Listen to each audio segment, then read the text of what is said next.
जय जय रघुवीर समर्थ. श्रीमत दासबोध. दशक 12वा विवेक वैराग्य नाम. समास 3रा भक्त निरूपण नाम. श्रीराम समर्थ. पृथ्वीमध्ये बहुत लोक, तेही पाहवा विवेक, इहलोक आणि परलोक बरा पाहवा.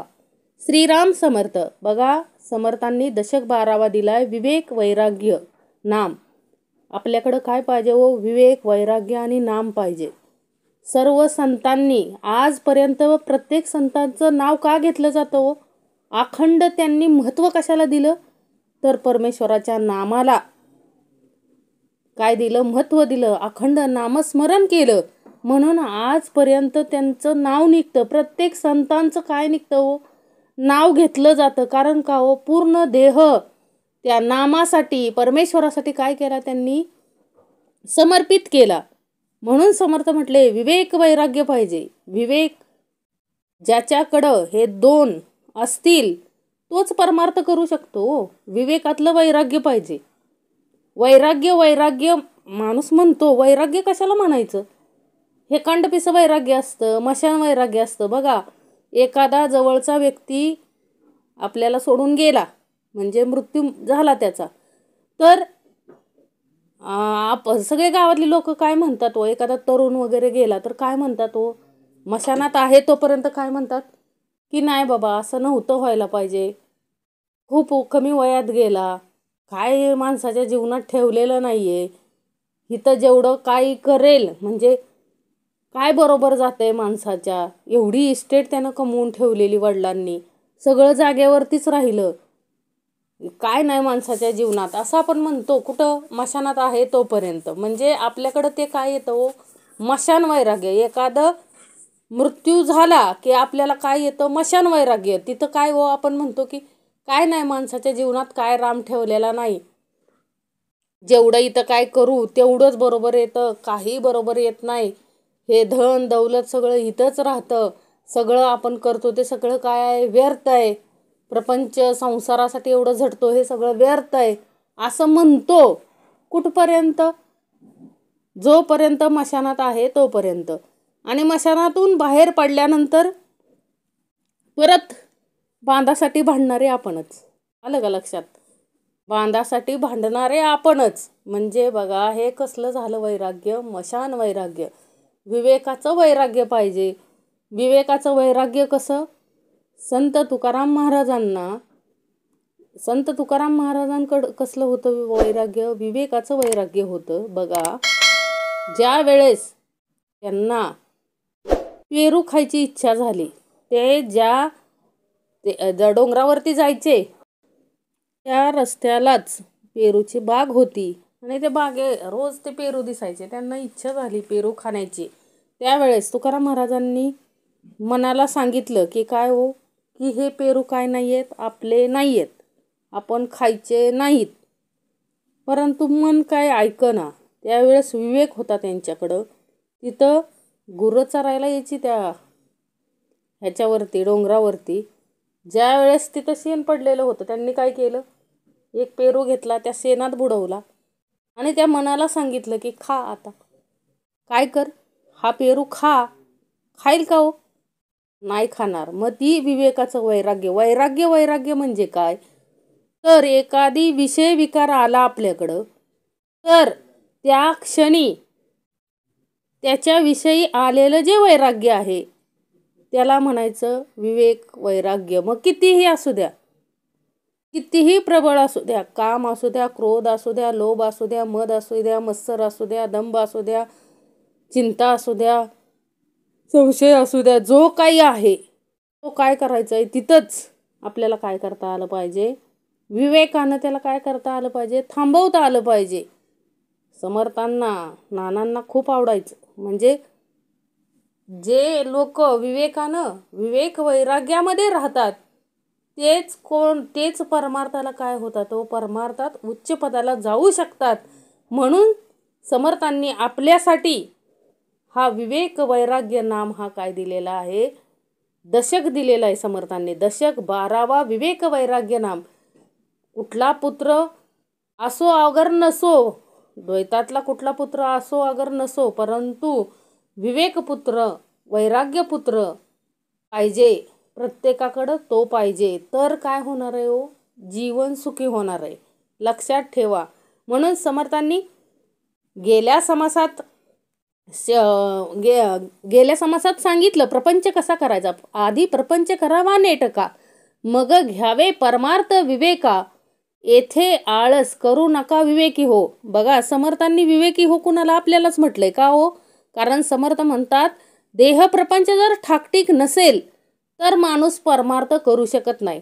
आता सायकल चालवायची तर शरीर उत्तमाचं असलं पाहिजे. लक्षात ठेवा.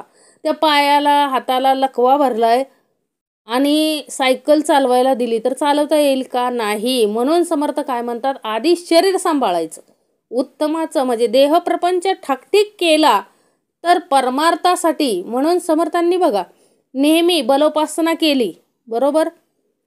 समर्थ व्यायाम करायचे, सगळं म्हणजे शरीर उत्तमाचं निरोगी ठेवण्यासाठी जे जे करता येईल ते ते करायचे समर्थांनी सांगितलंय. कारण शरीर यष्टी जर चांगली असेल, म्हणून बघा प्रत्येक म्हणजे समर्थ काय सांगतात की शरीर यष्टी चांगली असेल तर आपण परमार्थ करू शकतो. लक्षात घ्या, आपल्याला जर परमार्थ करायचा आहे आणि शरीर साथ देत नाही, मग परमार्थात लक्ष लागणार आहे का, त्या देवाचं नाव घेता येईल का.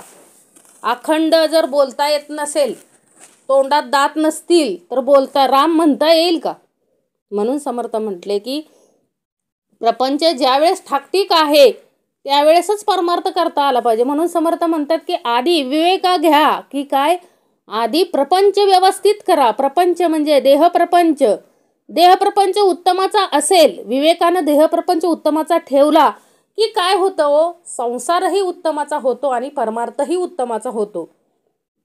लक्षात घ्या. म्हणून समर्थांनी सांगितलं की येथे आळस करू नका. कारण इथं जर देह प्रपंच उत्तमाचा ठेवण्यात जर आपण आळस केला तर काय होईल हो, व्याधी निर्माण होणार आहेत. लक्षात ठेवा. म्हणून आपला देह प्रपंच उत्तमाचा ठेवायचा, म्हणजे आपला संसार आणि परमार्थ काय होईल, उत्तमाचा होईल.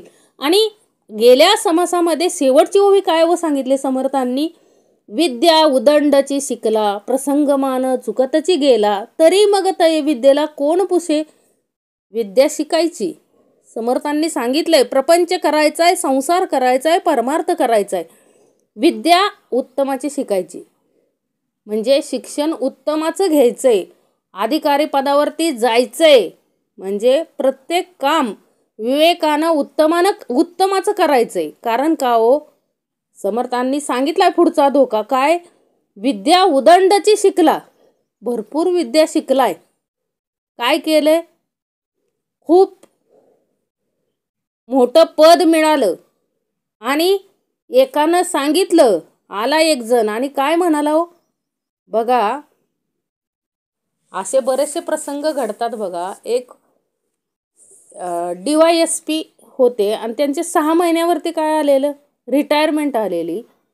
आणि बघा माणसाला लोभ कसा फसवतो, आणि एकदा भ्रष्टाचाराच्या जाळात एखादा सापडला की काय होतं हो, सगळं शून्य होतं. हे बघता आलं पाहिजे. आलं का लक्षात, बघता आलं पाहिजे की शून्य झाला का नाही. कारण का हो, त्यानं जो काही पैसा मिळवलेला असतो तो कशातून मिळवलेला असतो, सगळा भ्रष्टाचारामधूनच मिळवलेला असतो. म्हणजे हे लक्षात आलं पाहिजे की बाबा एखादा व्यक्ती, सरकारने काय केलं पाहिजे, सगळं जमा करून घेतलं पाहिजे. कारण का हो, कारण तुम्हाला उत्तमाचं दिलेलं आहे, सगळं विद्या उत्तमाची दिली तुम्हाला, सगळं जे काही आहे इतरांपेक्षा तुमच्या अगोदरची परिस्थिती कशी होती, आत्ताची परिस्थिती उत्तमाची आहे. उत्तमाचं दिलेलं असताना बघा 6 महिन्यावरती रिटायरमेंट आलेली होती आणि काय केलं, एक काहीतरी प्रकरण गेलं असेल त्यांच्याकडं आणि मग त्यांनी काय केलं, एक जणानं त्यांना काय हो 20 लाख देऊ केले. मग त्यांनी काय केलं, त्या 20 लाखासाठी 20 लाख घ्यायचं ठरवलं, म्हणजे लोभ आला ना. 20 लाख घ्यायचे ठरवले, जाग्यावरती अँटी करप्शननं पकडलं आणि ते सगळे 20 लाखही गेले, नोकरीही गेली आणि सगळं जे काही पैसे रिटायरमेंट नंतर मिळणार होते तेही सगळं, कारण तुम्ही त्यामध्ये सापडला की सगळं काय होतं हो, त्या तिथं सगळं थांबतं. सगळं तुम्हाला जो काय सरकारचं मिळणार आहे ते काय होतं, थांबतं. मग एवढं सगळं माहीत असताना माणूस तिकडं वळतोच कसा, जातोच कसा? म्हणून समर्थ म्हणतात की विद्या उदंडची शिकला, प्रसंग मान चुकतची गेला, तरी मग तये विद्येला कोण पुसे. कारण काय हो, प्रसंगानुसार जर चुकतच गेला, कारण शिकवलंय ना आपल्याला परीक्षा देतानाच नीतिमूल्यांचे प्रश्न असतातच ना, त्याच्याशिवाय आपण पुढं जात नाही, लक्षात ठेवा. मग ते उत्तर काय नुसतं मशान वैराग्य हेखंडपेशा वैराग्यातून लिहिलेले असतात का? नाही. म्हणजे आपल्याला जे अधिकारपद दिलेलं आहे ते कशासाठी दिलेलं आहे हो? आपली पात्रता योग्यता बघून दिलेलं असतंय ना. मग एवढी पात्रता योग्यता असताना तुटपुंजा लोभासाठी आपण काय करतो, आपल्या सगळा कार्यभाग काय करतो हो, बुडवतो बघा. आणि नाचक्की होते हो सगळीकडं. काय हो, कोण विचारतं का? बघा, जो व्यक्ती भ्रष्टाचारात जो सापडला अधिकारी, त्याला गावाकडं किंमत काय राहते हो, कोणी साहेब म्हणत नाही. लक्षात ठेवा. काय म्हणतात, तोंडावरती म्हणतील पण पाठीमागं सगळे काय करत असतात हो, काय आहे हा खाणारा, पैसे खाणारा आहे हा, म्हणतात ना. गलेलट्ट पगार असताना दुसऱ्याचे पैसे घेण्याची वासना होतेच कशी, हे समर्थ म्हणतात की. म्हणून समर्थ म्हणतात की विद्या उदंडची शिकला. आता हे झालं अधिकाऱ्यांचं. आता काही ठिकाणी बघा, डॉक्टर, नवरा बायको डॉक्टर, आणि काय करतात तो, सुसाईड करतात. लक्षात घ्या. मग तुम्ही डॉक्टर आहात, कर्ज झालं काही झालं तरी ते फेडण्याची पात्रता आहे ना आपल्याकडं, तेवढे आपल्याकडं काय आहे, दिलेली विद्या आहे परमेश्वरानं. तरीही माणूस टोकाचं काय घेतो, भूमिका घेतो. म्हणून समर्थ म्हणतात की विद्या उदंडची शिकला, प्रसंग मान चुकतची गेला. चुकले ना, काय ओ, जीवाला मुकले. समर्थ काय म्हटले की विद्या उदंड शिकलाय ना, त्याचा योग्य वापर तुला करता आला पाहिजे. योग्य काय करता आलं पाहिजे, घेता आलं पाहिजे. अन्यथा काय होईल हो, जेवढं काही तू ज्ञान घेतलंय ते काय आहे हो, सगळं व्यर्थ आहे. आपण बघतो मोठमोठे काय हो, मी साधू आहे असं म्हणणारे, मी देव आहे असं म्हणणारे, त्यांना सुद्धा विषय विकारांनी काय केलं हो, फसवलं आणि तुरुंगात त्यांची रवानगी केली. बघतोय ना आपण. म्हणजे बघा, स्वतःला त्यांना संपवावं लागलं. काही जणांना स्वतःला संपवावं लागलं. कामाच्या नादाला लागला, क्रोधाच्या नादाला लागला. म्हणजे बघा, म्हणून समर्थांनी ती ओवी किती उत्तमाची आपल्यासाठी लिहून ठेवली की विद्या उदंडची शिकला, प्रसंग मान चुकतची गेला, मग तये विद्येला कोण पुसे. कोण विचारणार आहे हो? एकदा आता ते डॉक्टर गेले, जीव गेल्यानंतर काय उपयोग आहे त्या विद्येचा त्यांचा? भले त्यांनी देशात नंबर काढलेला असेल, परंतु कळलं नाही ना, वापर कसा करायचा कळलंच नाही. म्हणून समर्थ म्हणतात की तुला जे मिळालंय प्रपंचात असताना, कारण संसार प्रपंच करत असताना तुला जी विद्या तू घेतली, ती विद्या कशी पाहिजे, सदविद्या पाहिजे. त्याला जोड कशाची पाहिजे, सदविद्येची पाहिजे. म्हणून चालू समासात बघा दिलेलं आहे. आता पृथ्वीमध्ये बहुत लोक, तेही पाहावा विवेक, इहलोक आणि परलोक बरा पाहावा. पृथ्वीमध्ये बहुत लोक, किती लोक आहेत हो, किती देश आहेत हो, 210 का काहीतरी देश आहेत. आणि एवढ्या देशांमध्ये वेगवेगळ्या परंपरेचे, वेगवेगळ्या धर्माचे, वेगवेगळ्या जातीचे, वेगवेगळ्या वर्णाचे, कुणी काळं कुणी गोरं असं माणसं आहेत ना.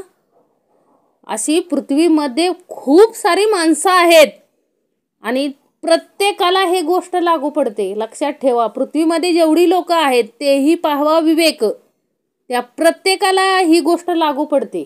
लक्षात ठेवा, समर्थांनी जी जी शिकवण आहे ती प्रत्येक मनुष्याला काय पडते. पृथ्वीमध्ये जेवढे मनुष्य आहेत जेवढे म्हणून आहेत त्या प्रत्येकाला काय पडतंय, हे लागू पडतंय ना, की विद्या उदंड शिकला आणि प्रसंगमान चुकतच गेला. किती जण चुकतायत आपण बघतोय, अनेक जण रोज चुकतच आहेत, कित्येक जण चुकतायत. मग त्यांच्या विद्येचा उपयोगच काय? त्यापेक्षा समर्थ म्हणतात कसली विद्या पाहिजे? सद्विद्या पाहिजे. इहलोक आणि परलोक बरा पाहावा. म्हणून समर्थ म्हणतात पृथ्वीमध्ये जे जे लोक आहेत, जेवढ्यांनी पृथ्वी तलावरती जन्म घेतलाय, त्या प्रत्येकाने विवेकाने त्याला प्रत्येकाला पाहता आलं पाहिजे. बाबा इहलोक काय आहे, परलोक काय आहे. इहलोक म्हणजे काय हो?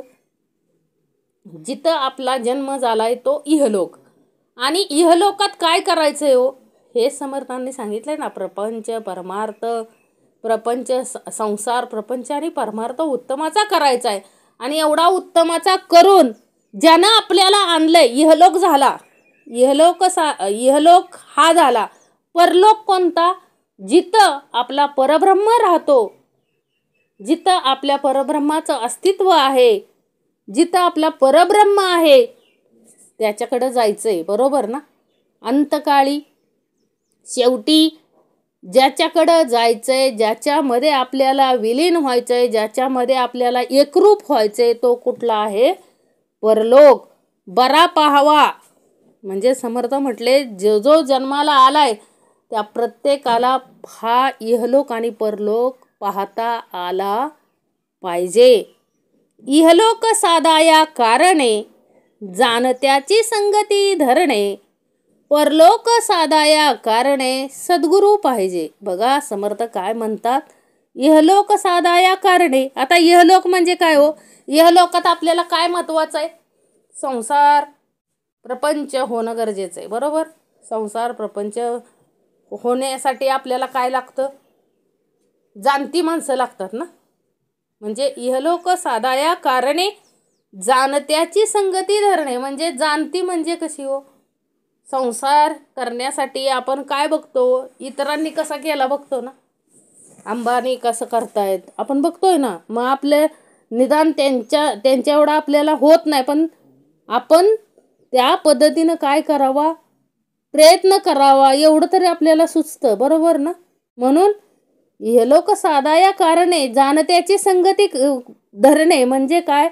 ज्याला कळतंय त्याची संगती धरता आली पाहिजे. इहलोक म्हणजे इथं संसार प्रपंचामध्ये राहून, म्हणजे संसार प्रपंच उत्तमाचा जर करायचा असेल तर उत्तम लोकांची संगत धरली पाहिजे ना. आपण जर चुकीच्या माणसांची संगत धरली तर संसारही बुडतो, देहप्रपंचही बुडतो. बघा जी लोक व्यसनाधीन आहेत ते काय करतात? लवकर जग सोडून जातात ना. त्यांचा प्रपंच, देहप्रपंच म्हणजे शरीर यष्टी चांगली राहत नाही आणि त्यांचा प्रपंचही काय होत नाही? उत्तमाचा होत नाही. म्हणून समर्थांना ही ओवी द्यावी लागली की इहलोक साधाया कारणे, जाणत्याची संगती धरणे. म्हणजे आपल्याला इहलोकात, म्हणजे आता आपण जन्म जिथं घेतलाय तिथं जर उत्तमाचं कर्म करायचं असेल तर आपल्याला चांगल्याची संगत धरता आली पाहिजे ना. वाईटाची संगत धरली तर आपलं काहीच होणार नाही, लक्षात ठेवा. चांगल्याची संगत धरली तर संसार प्रपंच उत्तमाचा होईल. आणि संसार प्रपंच उत्तमाचा होऊन पुढं समर्थांनी काय सांगितलंय? परलोक साधाया कारणे सद्गुरू पाहिजे. म्हणजे प्रपंच संसार उत्तमाचा झाल्यानंतर माणूस परमार्थाकडे बघतो, बरोबर ना. जर संसार प्रपंच उत्तमाचा असेल तर परमार्थाकडे बघतो. आणि परमार्थ साध्य होण्यासाठी कोण पाहिजे? सद्गुरूच पाहिजे. कारण परमार्थ सांसारिक माणसं शिकवू शकत नाहीत, लक्षात ठेवा. परमार्थ कोण शिकवतं? जो आहे, ज्याचा आहे तो शिकवू शकतो. म्हणून परलोक साधाया कारणे म्हणजे परमार्थ शिकण्यासाठी सद्गुरूच पाहिजे. कारण सद्गुरूच आपल्याला मार्ग दाखवू शकतात, सद्गुरूच आपल्याला परमार्थ शिकवू शकतात, सद्गुरूच आपल्याला त्या परब्रह्माची ओळख करून देऊ शकतात. आणि त्या परब्रह्माशी कसं एकरूप व्हायचं हे कोण शिकवतो? तर सद्गुरू शिकवतात, लक्षात ठेवा. म्हणून समर्थ काय म्हणतात? इहलोक साधाया कारणे, जाणत्याची संगती धरणे, परलोक साधाया कारणे सद्गुरू पाहिजे. म्हणजे आपल्याला जर परलोक साधायचा असेल, म्हणजे इहलोक साधायसाठी तर चांगली माणसं पाहिजेतच. लक्षात ठेवा, संसार प्रपंच परमार्थ करण्यासाठी चांगल्याची संगत धरणं गरजेचंच आहे. परंतु परलोक जर साधायचा असेल, म्हणजे त्या परब्रह्माची जर ओळख घ्यायची असेल, त्याच्याशी जर आपल्याला एकरूप व्हायचं असेल, तर कोण पाहिजे हो? सद्गुरूच पाहिजेत. कारण सद्गुरूंशिवाय आपल्याला वाट कुणी दाखवू शकत नाही. लक्षात ठेवा. कारण संत ज्ञानेश्वर महाराज अखंड कुणाला सद्गुरू केलं हो? स्वतःच्या थोरल्या भावाला निवृत्तीनाथांना काय केलं? सद्गुरू केलं. आणि लिखाणाची भाषा पण बघा हो. श्री ज्ञानेश्वरीचं सुरुवात करताना पण नमन कोणाला केलंय हो? अखंड सद्गुरू. भाऊ म्हणून नाही केलेलं. लक्षात ठेवा. काय म्हणून केलंय हो? सद्गुरू. आणि ते जे म्हणजे त्यांनी जसं शिकवलंय तसं काय केलंय हो? त्यांच्या आज्ञेनंच काय लिहिली हो? ज्ञानेश्वरी लिहिली. म्हणून परलोक साधला ना. म्हणून समर्थ काय म्हणतात की इहलोक साधाया कारणे जाणत्याची संगती धरणे, परलोक साधाया कारणे सद्गुरू पाहिजे. सद्गुरू पाहिजे. का सद्गुरू पाहिजे हो? नाहीतर अवस्था सद्गुरू नसेल तर आता नामदेव महाराज अखंड कुणाशी बोलायचे? सर्वांना माहिती आहे. नामदेव महाराज अखंड विठ्ठलाशी बोलायचे. बघा, विठ्ठला बरोबर जेवण करायचे, विठ्ठलाबरोबर खेळायचे, विठ्ठलाबरोबर भक्तिगीतं गायचे, नाचायचे. म्हणजे देवाबरोबरच बोलत होते ना. म्हणून त्यांच्याकडं काय आला होता हो? नामदेव महाराजांकडं सुषमातून अहंकार आला होता. सुषमातून काय आला होता? अहंकार आला होता. त्यावेळेस विठ्ठलांनाच काय आली हो? दया आली नामदेव महाराजांबद्दल. की बाबा मी म्हणजे नामदेव महाराजांना काय वाटत होतं की देवच माझ्याबरोबर आहे, देवच मला दिसतोय, देवच माझ्याबरोबर रोज खेळतोय, देव माझ्याबरोबर रोज जेवण करतोय, नाचतोय, गातोय म्हटल्यानंतर मला कशाची कोणाची काय गरज आहे त्यावेळेस, असं नामदेव महाराजांना वाटलेलं. त्यावेळेस पांडुरंगांना विठ्ठलाला वाटलं की नामदेव महाराज काय चालले तो चुकायला लागलेत, जरा काय झालं त्यांच्याकडं अहंकार वाढायला लागलाय. म्हणून सगळ्या संत मंडळींना विठ्ठलांनी सांगून ठेवलेलं. म्हणून छोटीशी मुक्ताई काय म्हणाली हो? सगळे संत काय व्हायचे? एकत्र यायचे. संत गोरोबा काका, हे संत ज्ञानेश्वर, संत नामदेव आणि त्यावेळेस संत चोखोबा सगळे बसले होते. त्यावेळेस छोटीशी मुक्ताई काय म्हणाली? गोरोबा काका जरा मडकी चेक करा बरं, कुणाचं मडकं कच्चं आहे. त्यावेळेस गोरोबा काका काय केलं? त्यांची ती छनी घेतली आणि काय केलं? सगळ्यांच्या डोक्यावरती असं मारायला लागले. कुणीच काय म्हटलं नाही त्यांना. परंतु ज्यावेळेस नामदेव महाराजांच्या जवळ आले त्यावेळेस नामदेव महाराजांना खूप राग आला आणि काय म्हणाले होते? अहो हे काय करताय म्हटलं, माझ्या डोक्यात कशाला, माझं कशानं कच्चं मडकं आहे? मी तर रोज देवाबरोबर, देव माझ्याबरोबर रोज बोलतो, देव माझ्याबरोबर रोज जेवण करतो आणि मला कशाची गरज आहे? तुमच्या सर्वांपेक्षा मी श्रेष्ठ आहे. त्यावेळेस गोरोबा काका मुक्ताईला काय म्हणाले? मडकं काय आहे? कच्चं आहे. हे ऐकल्यानंतर नामदेव महाराजांना खूप राग आला आणि ते कुठं गेले हो? विठ्ठलांकडे गेले आणि म्हणाले की काय नाही विठ्ठला, तो तुमचा गोरोबा काका मला असा म्हणाला की मडकं कच्चं आहे. ती मुक्ताई सुद्धा म्हणाली की मडकं कच्चं आहे, काय करू आता? त्यावेळेस विठ्ठलांनी सांगितलं की ठीक आहे, मला कळवून घेण्यासाठी, मी बरोबर आहे, मी तुला रोज दिसतो, ठीक आहे, परंतु मला कळवून घेण्यासाठी तू सद्गुरू केला पाहिजे. जा म्हटले तिकडं मंदिरामध्ये, तिथं तुला सद्गुरू केला पाहिजे. त्यावेळेस नामदेव महाराज म्हणाले की सद्गुरू केलं पाहिजे, पण मला सद्गुरू भेटतील कुठं? मग त्यावेळेस सांगितलं की जा तिथं डोंगरावरती एका मंदिर आहे, म्हणजे शंकराचं मंदिर आहे, तिथं जा. त्यावेळेस नामदेव महाराज गेले आणि त्या मंदिरात गेले असताना त्यांनी पाहिलं की काय हो? पिंडीवरती एक वयस्कर माणूस पाय ठेवून झोपला होता. ते पाहून नामदेव महाराजांचे पायाची आग मस्तकाला गेली त्यांना इतकं राग आला त्या व्यक्तीचा. त्यांनी काय केलं, रागात जाऊन ते पिंडीवरचे पाय काढून बाजूला ठेवले. बाजूला पाय ठेवले की लगेच तिथं दुसरी पिंड काय झाली हो, तयार झाली. असं केलं. परत त्यांनी त्याचे पाय काढले. असं चारी बाजूनी काय झाल्या हो, सगळ्या पिंडी तयार झाल्या.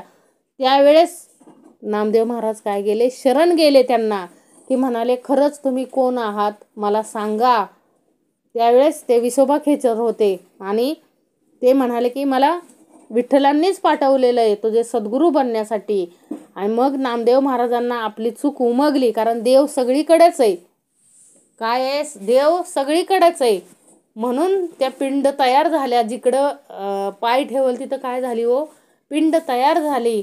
मग नामदेव महाराजांना स्वतःची चूक कळली आणि ते विसोबा खेचर यांना काय गेले, शरण गेले आणि त्यांना सद्गुरू करून घेतलं. म्हणजे बघा, देव स्वतः बोलत होता त्यांच्याशी रोज, तरी देखील त्याला कळवून घेण्यासाठी देवानं सांगितलं काय हो, सद्गुरू कर. लक्षात ठेवा. म्हणजे म्हणून समर्थांनी ही ओवी लिहून ठेवली की काय, इहलोक साधाया कारणे जाणत्याची संगती धरणे, परलोक साधाया कारणे सद्गुरू पाहिजे. सद्गुरूशी काय पुसावे हेही कळेना स्वभावे, अनन्य भावे एक भावे दोन्ही गोष्टी पुसाव्या. सद्गुरूशी काय पुसावे, नामदेव महाराजांसारखीच आपली अवस्था ना. सद्गुरूला काय विचारणार आहे हो आपण, कारण हे सद्गुरूंना काय विचारावे हेही कित्येकांना आपोआप कळत नाही. अनन्य भक्तीने व एकनिष्ठेने दोन गोष्टी त्यास विचारायच्या असतात. लक्षात ठेवा. सद्गुरूंना जे काही विचारायचं असतं ते कसं विचारायचं असतं हो, अनन्य भक्तीने आणि एकनिष्ठेने. अनन्य भक्तीने आणि एकनिष्ठेने देवाला विचारायचं असतं. दोन्ही गोष्टी त्या कोण, देव कोण आपण कोण, या गोष्टीचे विवरण केलेची करावे. दोन्ही गोष्टी त्या कोण, कोणत्या त्या दोन गोष्टी हो, ज्या सद्गुरूंना विचारता आल्या पाहिजेत. आता त्या दोन गोष्टी कोणत्या म्हणाल तर, एक आहे देव कोण आहे व दुसरी आपण कोण आहे. म्हणजे देव कोण आणि भक्त कोण. थोडक्यात काय हो, देव कोण आणि भक्त कोण, म्हणजे देव कोण आणि आपण कोण, ह्या गोष्टीची चर्चा झाली पाहिजे ना. आणि कशी झाली पाहिजे, पुन्हा पुन्हा झाली पाहिजे. म्हणजे भेद आहे ना देवामध्ये आणि आपल्यामध्ये. म्हणजे पृथ्वीमध्ये जेवढे लोक आलेत, म्हणजे 210 देश असतील, त्या प्रत्येक देशात जी लोक जन्माला आलेत त्या प्रत्येकाला बघा कोणी ना कोणी आपल्या देवाला मानतोच ना. मग प्रत्येकाने जाणून घेतलं पाहिजे काय हो, देव कोण आणि आपण कोण, हे काय घेतलं पाहिजे, स्वतःला विचारता आलं पाहिजे, याचं विवरण करता आलं पाहिजे की देव कोण आपण कोण. आधी मुख्य देव तो कोण, मग आपण भक्त तो कोण, पंचीकरण महावाक्य विवरण केलेची करावे. मुख्य देव तो कोण, आधी मुख्य देव तो कोण कळला पाहिजे ना. आधी मुख्य देव कोण हे काय केलं पाहिजे, कळलं पाहिजे. आधी मुख्य देव तो कोण, मग आपण भक्त तो कोण, पंचीकरण महावाक्य विवरण केलेची करावे. म्हणजे प्रथम मुख्य देव कोणता ह्याचा विचार करावा आणि नंतर आपण भक्त म्हणणारा कोण आहे याचा काय घ्यावा, शोध घ्यावा. म्हणजे देवा भक्ताचा विचार काय केला पाहिजे, विचारता आलं पाहिजे. त्यासाठी पंचीकरण व महावाक्य यांची चर्चा करीत जावी. म्हणजे समर्थ काय म्हटले, विवरण करता आलं पाहिजे हो, सतत विवरण करता आलं पाहिजे की काय हो, देव कोण आपण कोण. आपण आपली बरोबरी होऊ शकत नाही हो त्या देवाबरोबर. लक्षात ठेवा. देवाला कळायसाठी सद्गुरूच आपल्याला तिकडे घेऊन जातात. म्हणजे थोडक्यात समर्थांना काय सांगायचं इथं, देव आणि भक्त यामधील दुवा कोण आहे हो. देवाला जर कळवून घ्यायचं असेल तर परंपरा कोणती पाहिजे हो, सद्गुरू परंपरा पाहिजे. लक्षात घ्या. देवाला कळवून घ्यायचं तर सद्गुरूच पाहिजेत. आणि समर्थांनी भरपूर लिहून ठेवलंय. गुरु म्हणजे गुरु पण कसा असावा हे पण, सद्गुरू कसा असावा हे पण दिलेलं आहे, लक्षात ठेवा.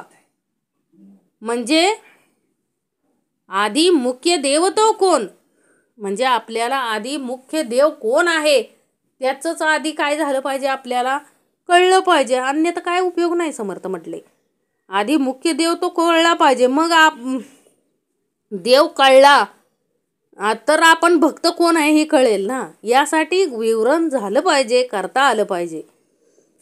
सकळ केलियाचे फळ शाश्वत ओळखावे निश्चळ, आपण कोण हा केवळ शोध घ्यावा. सकळ केलियाचे फळ, समर्थ काय म्हणतात की शाश्वत व निश्चळ परब्रह्म ओळखणे आणि आपण मुळी कोण आहोत याचा शोध घेणे, हेच सर्व काही केल्याचे काय आहे, खरे फळ आहे. म्हणजे सर्व श्रमांचे साफल्य हेच की, म्हणजे जे काय आपण आता श्रम करतोय भक्तीसाठी, त्या श्रमाचं म्हणजे ते श्रम उपयोगाला आलं असं कधी म्हणू शकतो आपण, ज्या वेळेस देव कोण आहे आणि आपण कोण आहे हे आपल्याला ज्यावेळेस कळतं. म्हणजे निश्चळ शाश्वत परब्रह्म ओळखावे व आपण कोण ह्याचा काय घ्यावा, शोध घ्यावा, तेच आपल्या श्रमाचं साफल्य. म्हणजे आपण जे काही श्रम आतापर्यंत करतोय परमार्थासाठी असू द्या, परमार्थासाठी आजपर्यंत जे आपण श्रम करतोय ते काय हो, त्याचं साफल्य कशामध्ये आहे, ज्या वेळेस मी कोण आणि देव कोण हे आपण ओळखतो त्यावेळेसच या गोष्टीचं काय आहे, फळ आहे हो. तरच आपण केलेल्या श्रमाचं हे काय आहे, फळ आहे. सारासार विचार घेता पदास नाही शाश्वतता, आदी कारण भगवंता ओळखले पाहिजे.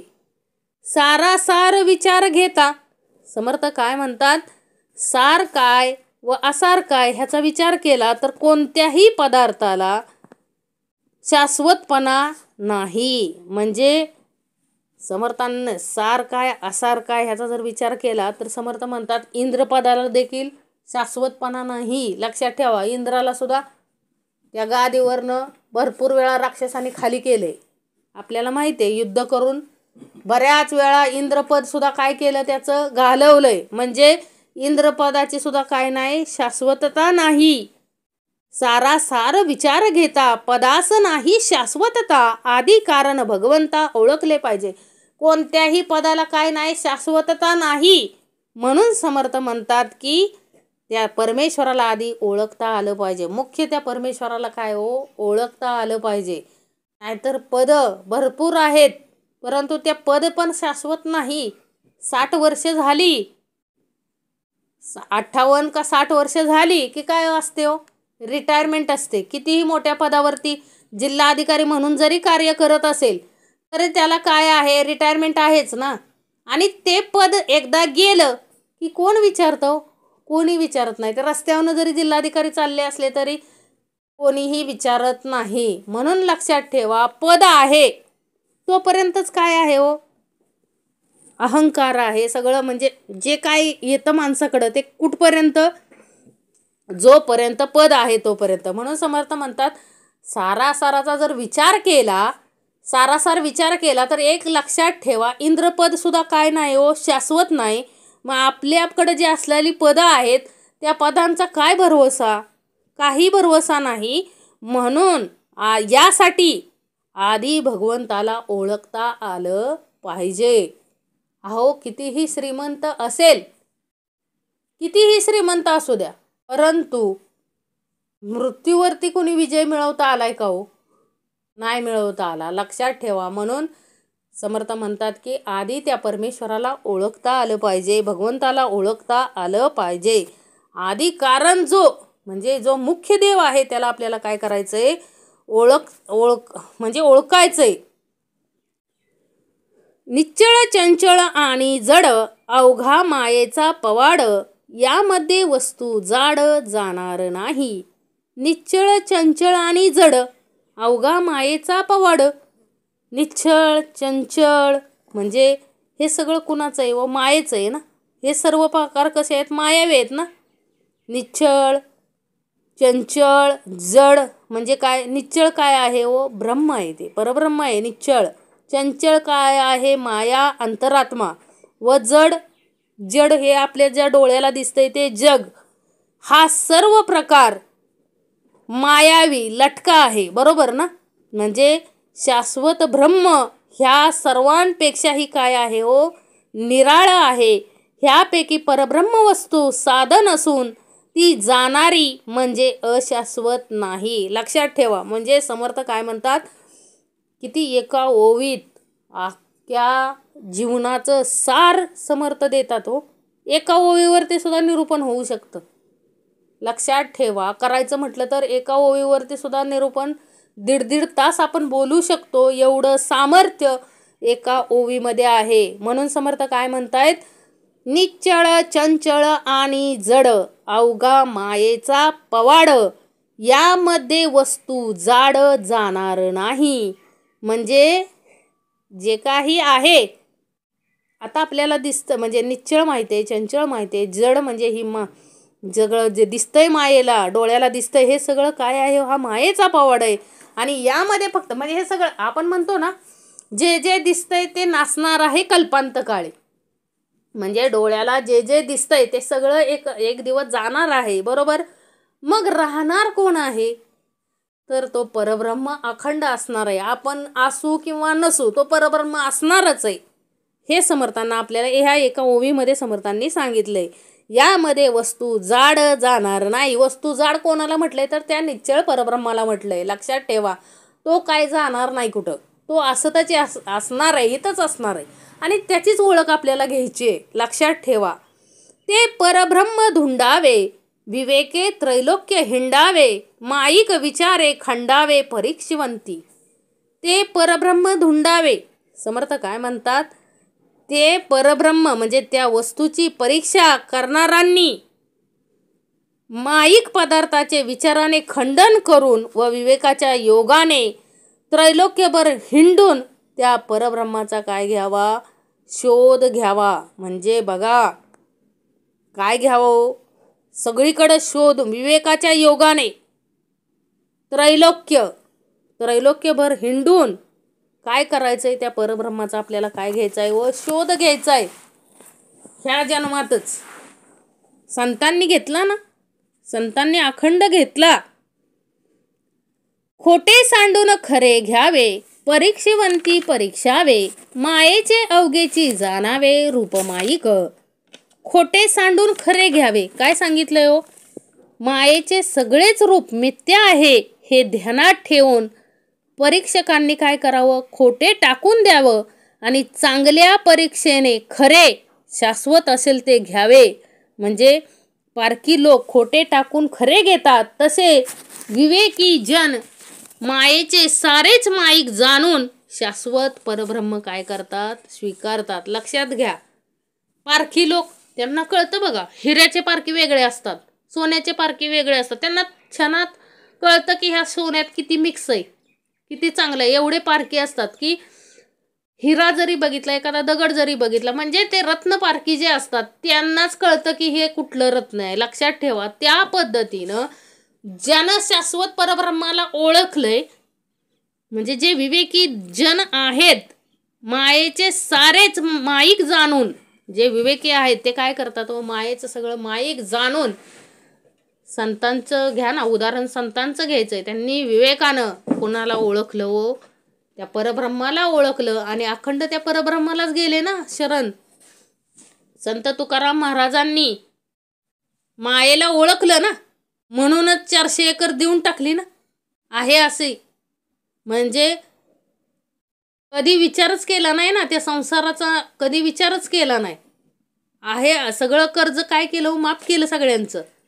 कारण त्यांना माहीत आहे विनाकारण माझ्यामुळं दुसऱ्यांना काय होऊ नये, दुःख भोगायला लागू नये म्हणून. कारण त्यांनी जाणलं होतं अंतरी की काय हो, हे सगळं जग काय आहे? अशाश्वत आहे, नाश होणार आहे. ही 400 एकर सुद्धा नाश होणार आहे हो कधी ना कधी. मी ज्या वेळेस जाईल त्यावेळेस हे सगळं नष्टच होणार आहे. मग हे त्यांनी आधीच जाणलं होतं, म्हणून तर काय केलं, सगळं कर्ज माफ करून टाकलं. लक्षात ठेवा, विवेकी लोकच असं करू शकतात. म्हणजे आपण म्हणू आपल्याकडे येईल लगे मशान वैराग्य, नाही बाबा मी पण करेन दान, सगळं आपण करू शकत नाही. तेवढा विवेकी व्हावं लागेल. संत तुकाराम महाराजांनी इतकं सखोल ज्ञान, परब्रह्माविषयी तेवढी आसक्ती, अंतरी विवेकाची जागृती. आहो, विवेक म्हणजे काय? स्वतः ती काय आली हो, मांडीवरती बसली ना येऊन, माहित आहे सर्वांना ती गोष्ट. तरी काय म्हणाले हो संत तुकाराम म्हणाले, महाराजांकडे वासना आली का?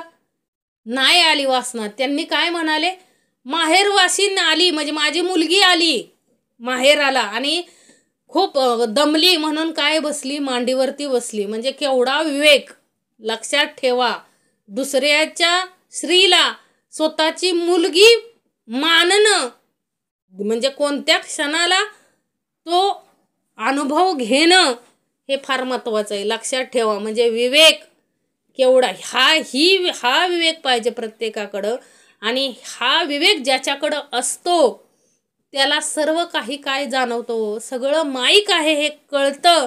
आणि कळून तो काय करतो, सर्व त्यागून त्या परब्रह्माला काय जातो, शरण जातो. म्हणजे तो फक्त त्या परब्रह्माला स्वीकारतो, अन्य काही स्वीकारत नाही.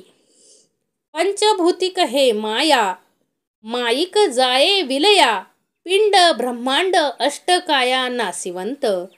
पंचभूतिक हे माया, काय सांगितलं, ही माया पंचभूतांची आहे ना, पृथ्वी आप तेज वायू आणि आकाश, या पंचमहाभूतापासून निर्माण झालेली ही माया आहे. लक्षात ठेवा, थोडंसं जरी इकडं तिकडं झालं तर शरीर सगळं कोलमडून पडतं.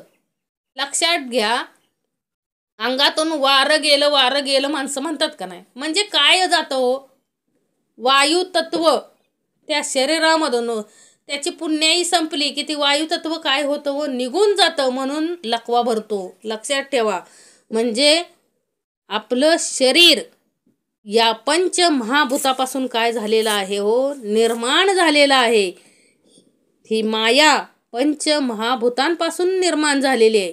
आणि हे सगळं विश्वच पंचमहाभूतापासून निर्माण झालेलं आहे ना. जसं बघा, पृथ्वी आप तेज वायू आणि आकाश या 5 जणांशिवाय आपण राहू शकत नाही. लक्षात ठेवा, तसं ब्रह्मांड, जसं पिंडात आहे तसं ब्रह्मांडात देखील आहे. म्हणजे ही माया पंचभूतांची असून मायेचे सगळे स्वरूप काय होणार आहे हो, नाश पावणार आहे ना. पिंड व ब्रह्मांड या दोहींचे मिळून असणारे 8ही देह नाशिवंत आहेत. सगळं नाशिवंतच आहे. जेवढं काय डोळ्याला दिसते तेवढं समर्थ काय म्हणतात, पिंड ब्रह्मांड अष्टकाया नाशिवंत, सगळं काय आहे हो, नाशिवंत आहे. दिसेल तितुके नासेल, उपजेल तितुके मरेल, रचेल तितुके खचेल रूप मायेचे. काय सांगितलं बघा समर्थांनी, दिसेल तितुके नासेल, जेवढं दिसणार आहे तेवढं नासणार आहे. जे उत्पन्न होईल म्हणजे उपजेल तितुके मरेल, ज्याने जन्म घेतलाय तो मरणारच आहे. असं कोणी झालंय का की तो मरणारच नाही? असं होऊ शकत नाही. ज्यानं जन्म घेतलाय तो एक दिवस मरणार आहे. लक्षात ठेवा. कारण एक जण म्हणाला कुणाला की यमाला म्हणाला, नाही हे पैसे घे एवढे आणि मला सोडून दे.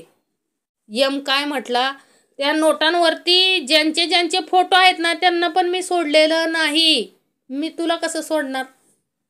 म्हणजे लक्षात ठेवा, ज्यानं जन्म घेतलाय, हे झाला विनोदाचा भाग. ज्यानं जन्म घेतलाय तो प्रत्येक जण काय होणार आहे हो, मरणार आहे.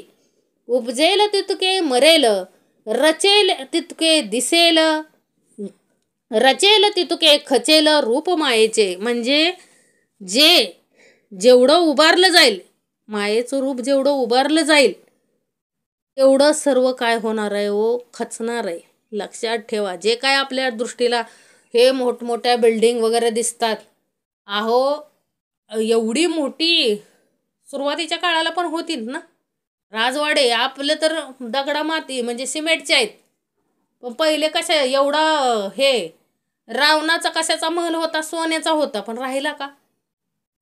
मग लक्षात ठेवा, जेवढं काय रचणार आहे तेवढं सुद्धा ते पण काय होणार आहे व खचणार आहे. रचेल तितके खचेल रूप मायेचे, म्हणजे मायेनं जेवढं काही आपण रचणार आहे तेवढं सगळं काय होणार आहे, एक दिवस खचणार आहे. वाढेल तितुके मोडेल, येईल तितुके जाईल, भूतास भूत खाईल कल्पांत काळी. बघा, पुढचा धोका समर्थांनी दाखवलाय. जेवढे वाढेल तेवढं काय मोडून जाईल, जे येईल ते जाईल, म्हणजे जे आलंय ते सगळं काय होणार आहे, एकदा नाश पावणार आहे. प्रलय काळी एका भूतास दुसरे भूत खाऊन टाकील, म्हणजे कल्पांती काय होईल भूतसुद्धा एकमेकाला काय होतील, खाऊन टाकतील. असा काय होणार आहे, काळ येणार आहे. बघा, समर्थांनी सांगितलं की काय आताच कलियुगात काय झालंय किती लोक काय क्रूरतेनं काय करतात, वागतात. म्हणून समर्थ म्हणतात की वाढेल तितुके मोडेल, येईल तितुके जाईल, भूतास भूत खाईल कल्पांत काळी. भूतास भूत काय होणार आहे, खाणार आहे. कधी, कल्पांत काळी. असं काय सगळी भूतच राहणार पृथ्वी तलावर काय होणार, सगळी एक असा काळ येईल, सगळं नष्ट होईल आणि नुसती भूत, आणि ती भूत एकमेकास काय होतील, खातील. देहधारक तितुके नासती, हे तो रोकडी प्रचिती, मनुष्य विन उत्पत्ती रेत कैचे. देहधारक तितुके नासती, काय सांगितलंय जेवढं म्हणजे देहधारण करणारे जेवढे मनुष्य आहेत, म्हणजे जेवढी माणसं आहेत, देह धरून जेवढे आलेले आहेत, ते सगळं काय होणार आहे नाश पावणार आहे. म्हणजे देहधारी सारे प्राणी नित्य मरताना आपण आता पाहतोय ना, रोजच पाहतोय. हा तर प्रत्यक्ष अनुभव आहे ना आपल्याला, की या सगळेच मरतेत ना. जेवढ्यांनी देह धरून आलेले आहेत ते प्रत्येक जण काय होतात कधी ना कधी काय होत आहेत, मरतात, नाश पावतात. पण मूळचा मनुष्य नसेल तर ही उत्पत्ती कशी होईल. समर्थ काय म्हणतात, देहधारक तितुके नासती, हे तो रोकडी प्रचिती, मनुष्य विन उत्पत्ती रेत कैचे. मनुष्यच नसेल तर उत्पत्ती कशी होणार आहे कारण मनुष्यच रक्त रेत, माणसाची काय होते उत्पत्ती, माणसाची उत्पत्ती कशापासून होते हे आपल्याला माहिती आहे. आणि ते निर्माण होण्यासाठी मनुष्य असला पाहिजे, बरोबर ना. ते असेल तरच काय होणार आहे उत्पत्ती होईल. अन्न नसता रेत कैचे, औषधी नसता अन्न कैचे, औषधीस जीने कैचे, पृथ्वी नसता. काय सांगितलं इथं, अन्न नसेल तर ते रेत कुठून तयार होणार आहे वनस्पती नसतील तर अन्न कुठून उत्पन्न होईल, पृथ्वी नसेल तर वनस्पती कशा जगतील. बघा, वनस्पती सगळं एकमेकाला काय अन्न सगळे नाही, सगळे एकमेकावर काय आहेत, अवलंबून आहेत. अन्न जर नसेल तर मनुष्यामध्ये रक्त कसं तयार होणार आहे, नाही होऊ शकत ना. आणि ठीक आहे, अन्न आहे, पण जर झाडच नसतील, वनस्पतीच नसतील तर अन्न कुठून तयार होणार आहे. आणि झाडं येण्यासाठी पृथ्वी पाहिजे ना. म्हणजे सगळं काय आहे एकमेकावरती अवलंबून आहे. अन्न नसता आप नसता पृथ्वी नाही, तेज नसता आप नाही, वायो नसता तेज नाही, ऐसे जाणावे. आप नसता पृथ्वी नाही, काय सांगितलंय आप नसता पृथ्वी नाही. पाणी नसेल तर पृथ्वी होणार नाही, तेज नसेल तर आप नाही, वायू नसेल तर तेजही नाही, असे जाणून घ्यावे. कारण समर्थांनी आपल्याला अगोदरच शिकवलंय ना, हे सगळे एकमेकांचे काय आहेत व परस्पर पूरक आहेत.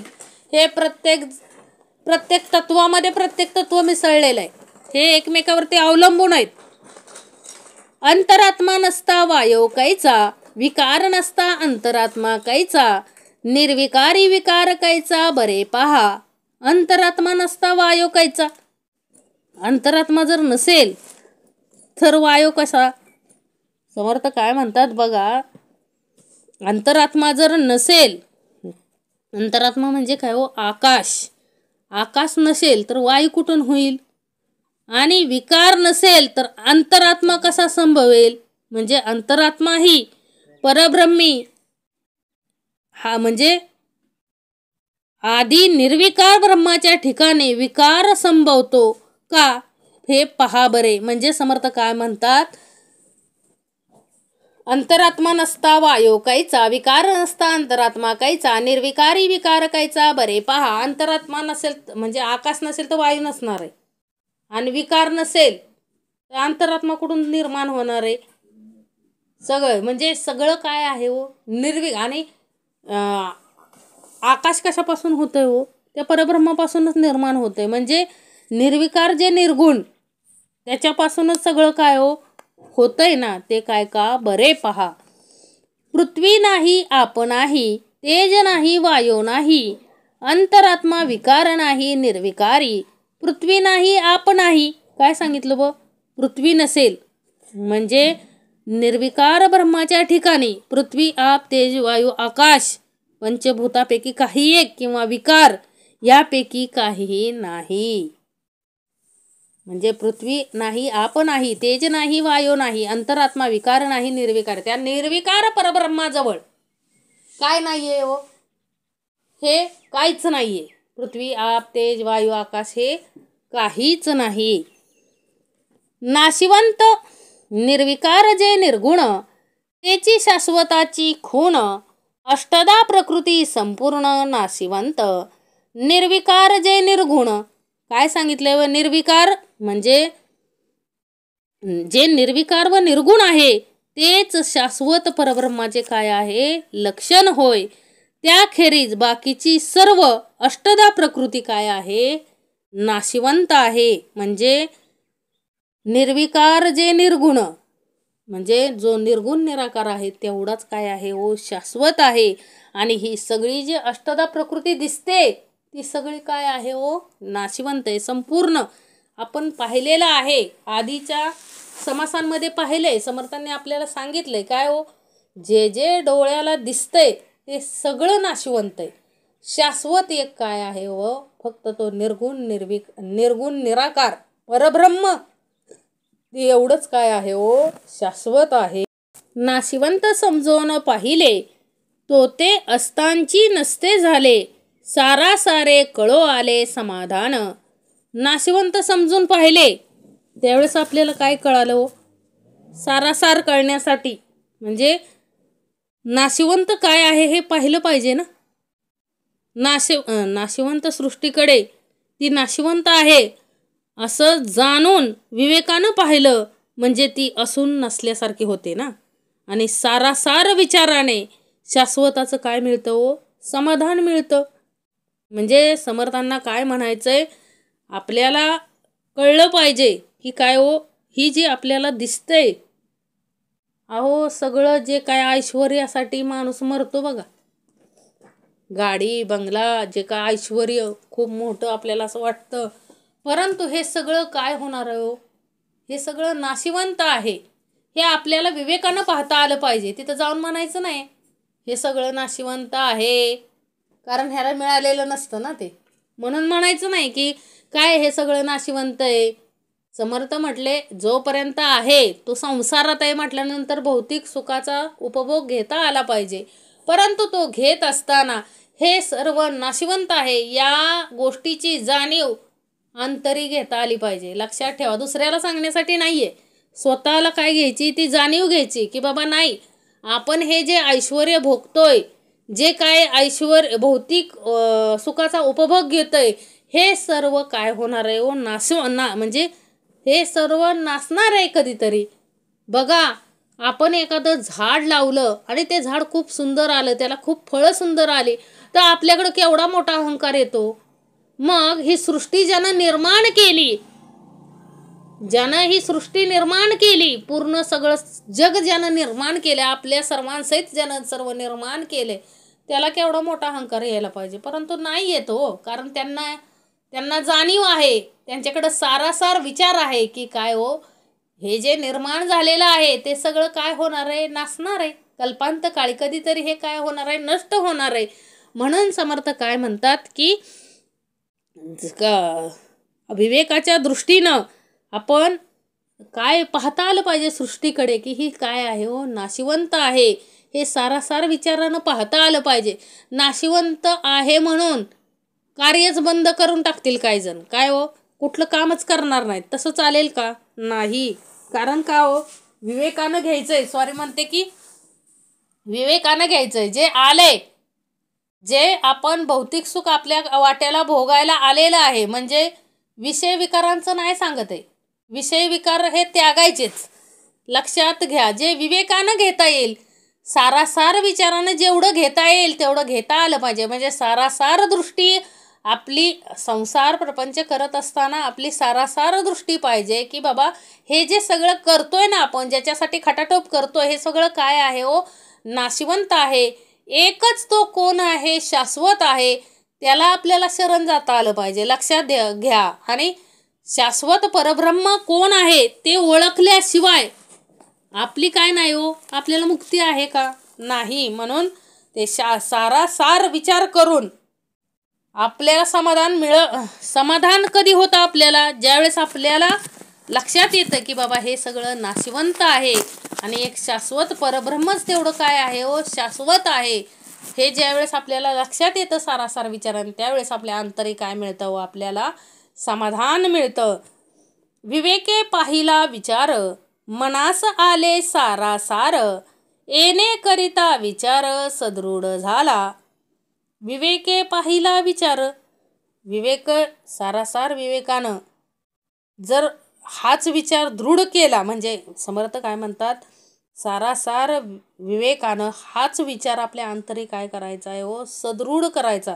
विवेके पाहिला विचार, मनास आले सारासार, येणे करिता विचार सदृढ झाला. म्हणजे जे नाशिवंत सृष्टीकडे ती पिंडातील नित्य विवेक करून ब्रह्मांडातील सारासार विचार पाहिला, तेव्हा सार कोणते व असार कोणते हे मनाला पटले आणि त्यामुळे शाश्वत ब्रह्माचा विचार अंतःकरणात दृढ होत चालला.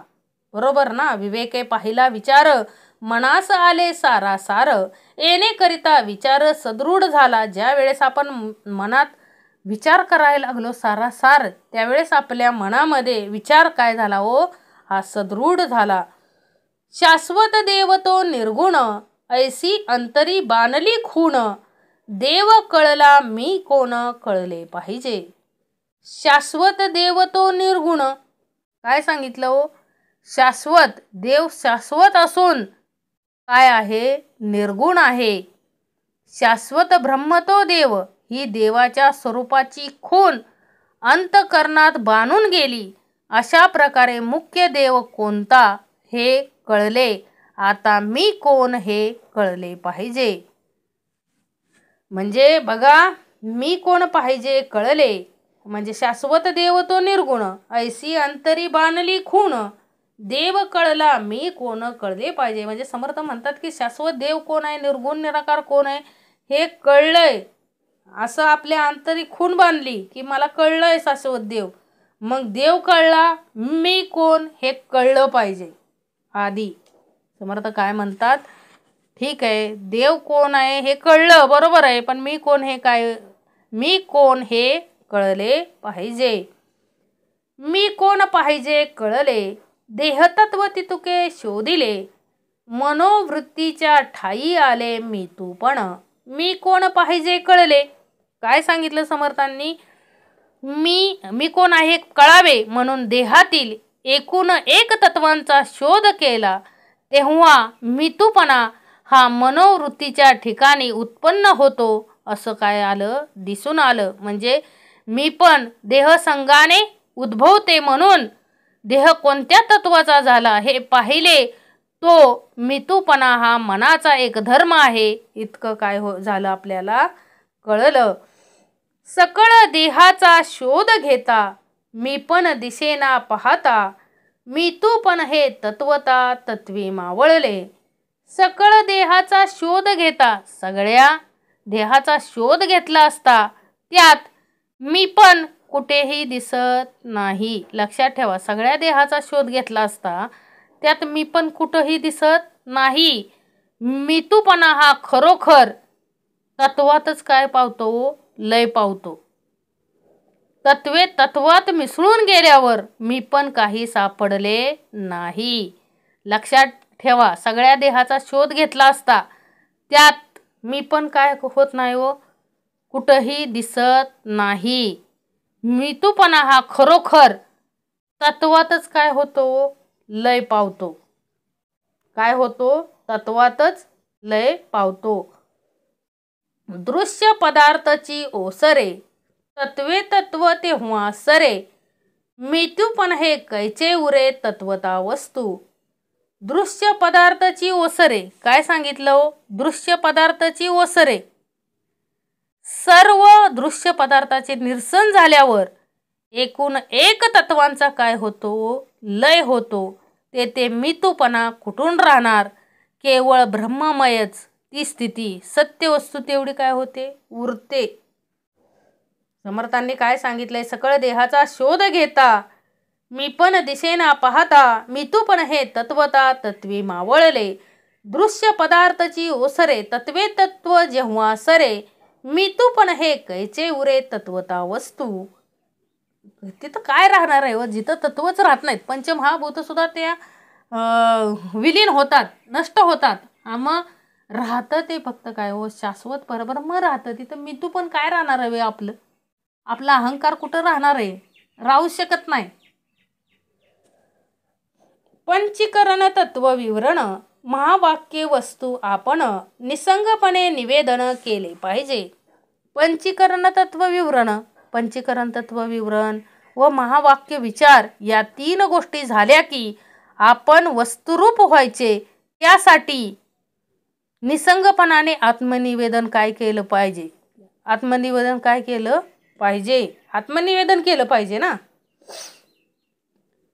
देवा भक्तांचे मूळ शोधून पाहता सकळ, उपाधी वेगळा केवळ निरुपाधी आत्मा. देवा भक्तांचे मूळ काय सांगितलंय हो? देवा भक्तांचे मूळ जे म्हणजे काय सांगितलंय? ह्या प्रकारे देव व भक्त ह्यांच्या मुळाचा पक्का शोध घेतला असता उपाधी विरहित असा केवळ निरुपाधी आत्मा सर्वत्र आहे असं काय होईल? आपल्याला दिसल. मी पण ते बुडाले, विवेके वेगळेपण गेले.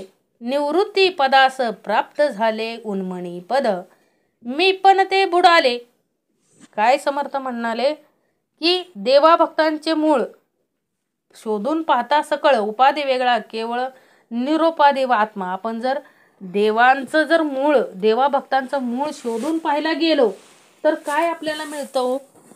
की बाबा काय देवा भक्तांचं मूळ शोधून पाहायला गेलो तर त्या आत्मा कोणतीही उपाधी लावून घेत नाही. तो आत्मा कसा आहे हो? उपाधीही पेक्षा काय आहे हो? वेगळा आहे. म्हणजे ह्या देव व भक्त यांच्या मुळाचा पक्का शोध घेतला असता उपाधी विरहित असा केवळ निरुपाधी आत्मा सर्वत्र आहे असं आपल्याला दिसल. तिथं आपलं मी पण काय हो? मी पण कुठून दिसणार आहे आपलं? मी पण ते बुडाले, विवेके वेगळेपण गेले. निवृत्ती पदास प्राप्त झाले उन्मणी पद. मग तिथं काय होतंय हो? मी पण बुडालं म्हणजे तत्व निरसन झाले. त्या तत्वांबरोबर मग मी पण काय झालं हो? संपलं. देवा भक्तांचा वेगळेपणा, जीव शिव भेद होता तोही विवेकाच्या योगानं काय झाला हो? नाहीसा झाला. सगळ्या वृत्तींची निवृत्ती होऊन मनाचे काय झाले हो? उन्मन झाले. लक्षात घ्या, सगळ्या वृत्तींची काय झाली? निवृत्ती झाली आणि मनाचं काय झालं हो? उन्मन अवस्था झाली. विज्ञानी राहिले ज्ञान, देहे राहिले ध्यान. सकळ काही कार्याकारण पाहोन सांडिले. विज्ञानी राहिले ज्ञान, काय सांगितलंय हो? विज्ञानात काय राहिलं? विज्ञानामध्ये ज्ञान मुरलं. देहामध्ये ध्यान लीन झाले. सर्व काही जरुरी पुरते पाहून टाकून दिले. म्हणजे कार्याकारण विचारणा काय झाली व खुंटली ना. विज्ञानामध्ये ज्ञान मुरलं, देहामध्ये ध्यान लीन झालं. सर्व काही जरुरीपुरतं पाहून काय झालं हो, टाकून दिलं. कार्याकारण वापरलं ना. लक्षात घ्या ना, संसारात पण बघा कार्याकारणच सगळे वापरतात ना. देहांना कार्याकारणच आहे ना सगळं. मग परत काय करतात हो परत काय करतात, ज्याचं त्यानं पाहावं. समर्थ काय म्हणतात, ज्याचं त्यानं पाहावं काय होती अवस्था. विज्ञानी राहिले ज्ञान. जे काय ज्ञान, आता एखादा माणूस गेला, त्याचं त्यानं जे संशोधन केलं ते ज्ञान कुठं राहिलं, विज्ञानातच राहिलं ना. देहे राहिले ध्यान. ज्यांनी ध्यान धरून बसले ते ध्यानातच राहिले. सगळं काय हो, कार्याकारण घडलं ना. जन्म मरणाचे चुकले, पाप अवघेची बुडाले, यमयातनेचे झाले निसंतान. जन्म मरणाचे चुकले, काय सांगितलंय, जन्म व मरण हे चुकले. जन्म व मरण चुकले म्हणजे काय हो, जन्म आणि मरणाचं भय काय होतं, संपले. सर्व दृश्य पाप पुण्य ही काय झाले हो, नाहीसे झाले. यमयातनांचे निसंतान झाले. म्हणजे समर्थ काय म्हणतात, इथं ज्या वेळेस आपल्याला समजून येतं की बाबा सगळं नाशवंत आहे, शाश्वत परब्रह्म आहे, त्यावेळेस सगळं जिथले तिथं राहतं ना. हे समर्थांना सांगायचंय. ज्ञान विज्ञानातच राहतं, ध्यान देहातच राहतं, त्या देहातच राहतं. आणि जन्म मरणाचं काय भीती वाटत नाही कोणाला. पाप पुण्य अवघेची बुडाले.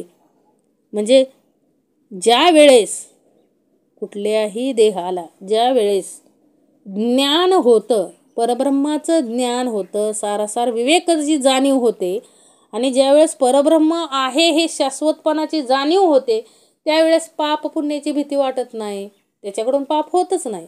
लक्षात ठेवा, पाप पुण्य संपून जातंय, ज्ञान विज्ञान संपून जातंय, जन्म मरणाचं भीती वाटत नाही, यमयातना भेटतील का नाही भेटतील या गोष्टीची सुद्धा काय वाटत नाही, भीती वाटत नाही. सगळं काय होतं व निसंतान. म्हणजे काय हो, कोणतंही काय उरत नाही हो त्या व्यक्तीकडं, काहीच उरत नाही ना. यमयातना निर्मूल्य झाल्या, चुकल्या असं वाटतं प्रत्येकाला.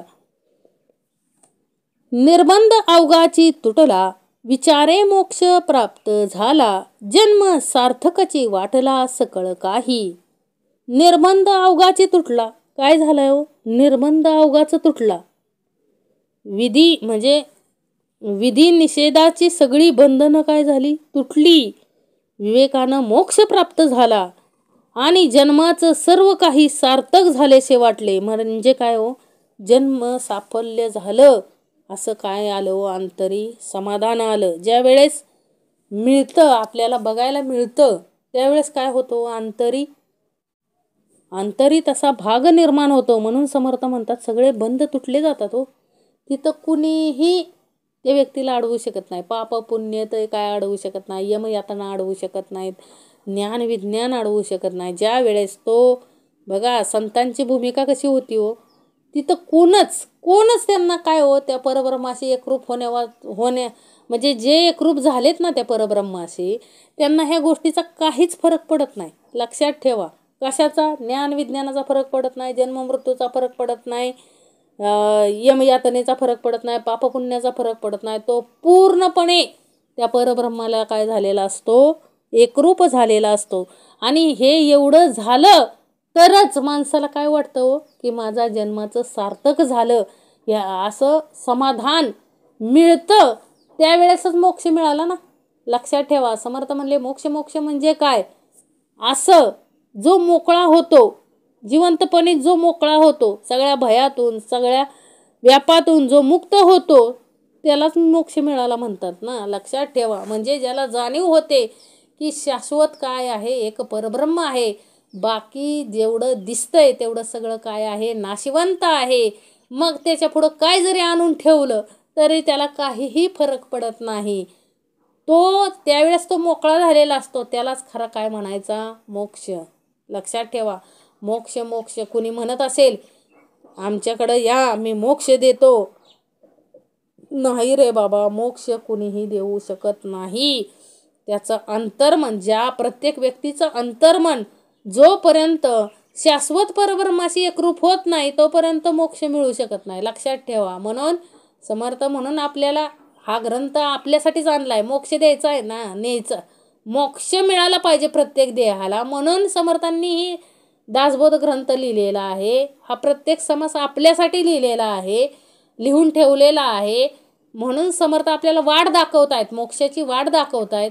आणि कसं मोकळं व्हायचं हे समर्थ अखंडपणे आपल्याला शिकवतायत. बरोबर ना? अखंडपणे काय करतायत? शिकवतायत. नाना किंत निवारले, धोके अवघेची तुटले, ज्ञान विवेके पावन झाले बहुत लोक.